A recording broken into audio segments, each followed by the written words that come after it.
नमस्कार. E study education या YouTube चॅनलवर आपलं पुनश्च एकदा स्वागत आहे.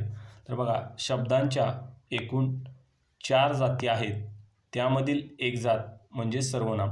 तर बघा, आज आपण सर्वनाम या घटकाविषयी पाहणार आहोत. तर बघा, वाक्य क्रमांक 1, अतुल गावाला गेला. वाक्य क्रमांक 2, तो शांत आहे. वाक्य क्रमांक 3, तो सर्वांची काळजी घेतो.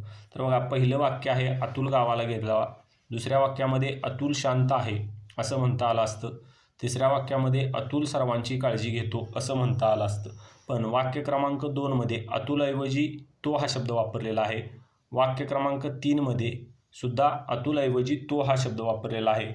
म्हणून नामाऐवजी वापरल्या जाणाऱ्या शब्दाला मराठी व्याकरणामध्ये सर्वनाम असे म्हणतात. म्हणून या वाक्य क्रमांक 2 आणि 3 मध्ये तो हा शब्द सर्वनाम आहे. तर बघा, मराठीमध्ये कोणकोणती सर्वनामे आहेत? मी, तो, ती, ते, त्या, ही, हे, जो, जे, कोण, काय, आपण, आम्ही, तुम्ही, ज्या, त्या इत्यादी विविध सर्वनामे आहेत. तर ही सर्वनामे आपण प्रश्नांच्या स्वरूपात सुद्धा समजावून घेऊया. तर बघा, प्रश्न क्रमांक 1 ते 5 साठी सूचना. खालील वाक्यातील सर्वनाम ओळखून त्याच्या पर्यायाचा गोल रंगवा. तर पहिलं वाक्य आहे, तो चांगल्या मार्कांनी उत्तीर्ण झाला. तर बघा, पर्याय क्रमांक 1 उत्तीर्ण, व्युत्तीर्णच्या विरुद्धार्थी शब्द आहे अनुत्तीर्ण. पर्याय क्रमांक 2 झाला. झाला हे क्रियापद आहे.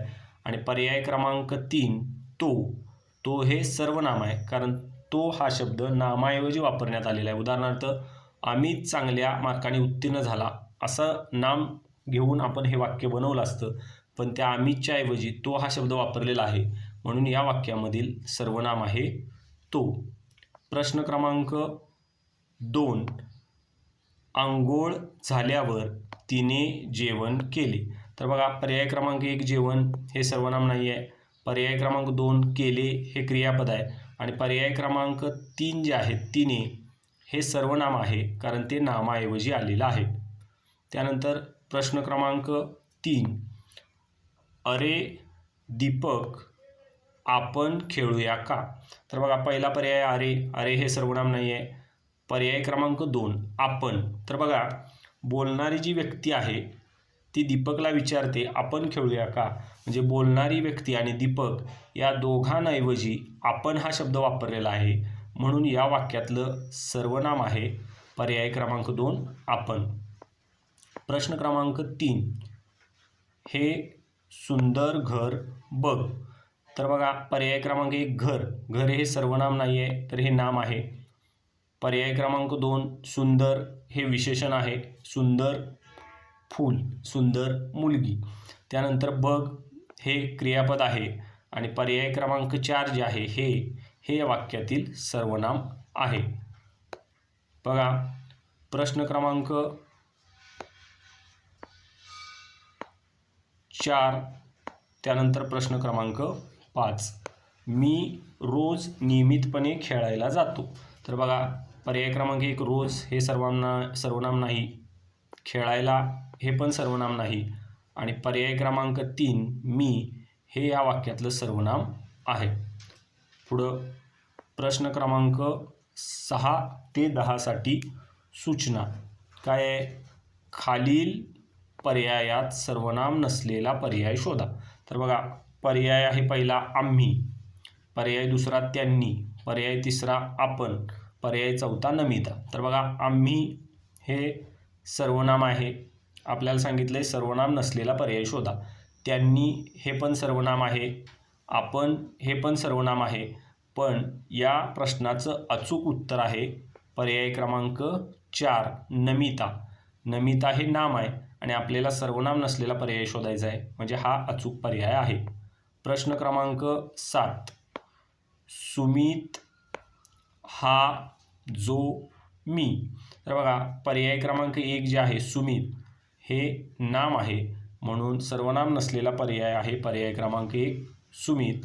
हा, जो आणि मी हे तिन्ही सर्वनाम असलेले पर्याय आहेत.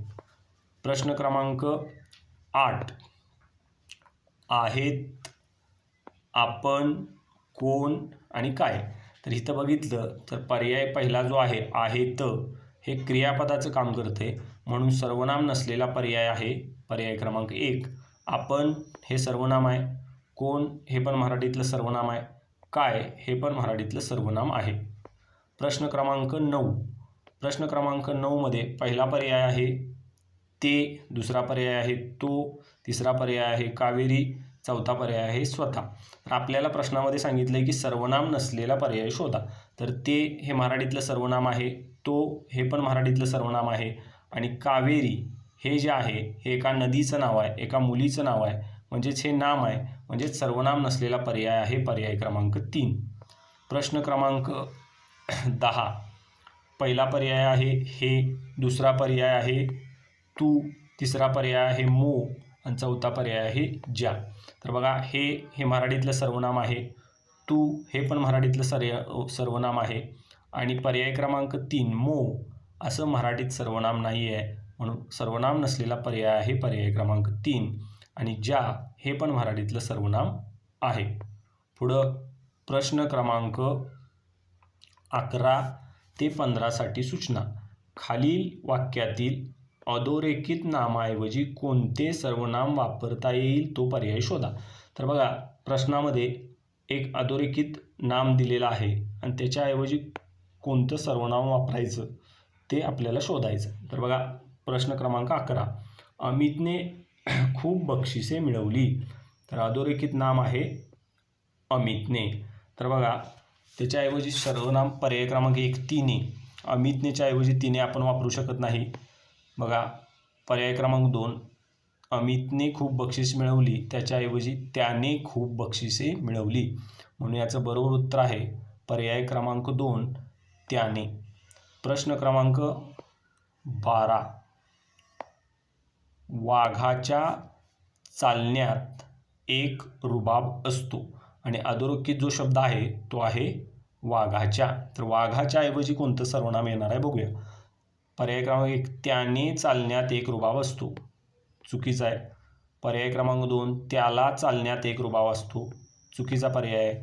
आणि पर्याय क्रमांक 3 वाघाच्या चालण्यात एक रुबाब असतो, त्याच्याऐवजी आपण त्याच्या चालण्यात एक रुबाब असतो हे सर्वनाम टाकलं तर वाक्य पूर्ती बरोबर होते, म्हणून पर्याय क्रमांक 3 हे याचं बरोबर उत्तर आहे. प्रश्न क्रमांक 13. मुली शाळेत गेल्या आणि मुली आनंदाने घरी परत आल्या. या वाक्यामध्ये मुली हा जो शब्द आहे तो अधोरेखित नाम आहे, तर आपल्याला त्याऐवजी सर्वनाम शोधायचं आहे. तर बघा ती आनंदाने घरी परत आल्या, म्हणून पहिला पर्याय चुकीचा आहे. दुसरा त्या आनंदाने घरी परत आल्या, म्हणजे मुली आनंदाने घरी परत आल्या, त्याऐवजी आपण त्या हे सर्वनाम ठेवलं तर ते योग्य ठरतंय, म्हणून याचं बरोबर उत्तर आहे पर्याय क्रमांक 2 त्या. प्रश्न क्रमांक 14. अमेय चतुर आहे. तर इथं बघा अधोरेखित जो शब्द आहे तो आहे अमेय. अमेयच्या ऐवजी आपण पर्याय क्रमांक 1 मधलं सर्वनाम ठेवलं मी चतुर आहे. त्याचबरोबर पर्याय क्रमांक 2 तो चतुर आहे. पर्याय क्रमांक 3 त्याने चतुर आहे आणि पर्याय क्रमांक 4 त्याला चतुर आहे. तर इथं जर आपण बघितलं तर इथं आपण मी हे पण सर्वनाम ठेवू शकतो आणि तो हे पण सर्वनाम ठेवू शकतो, त्यामुळे हे दोन्ही पर्याय या प्रश्नामध्ये बरोबर असणार आहेत. प्रश्न क्रमांक 15. नम्रताचे अक्षर सुंदर आहे.